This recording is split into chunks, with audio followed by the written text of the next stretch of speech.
Hello and welcome to my channel. Today we'll be reading a book called Speedboats by Kate Riggs. Time to splash. Speedboats are super fast boats.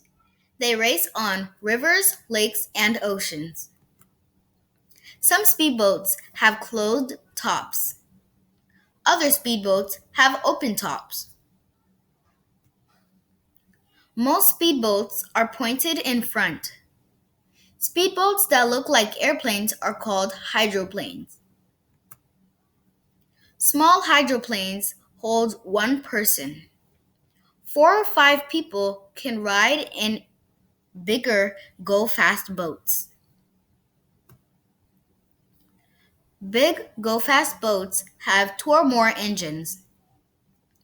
Boats with more engines can go faster than boats with one engine. A speedboat bounces through the water. Water sprays and splashes behind it.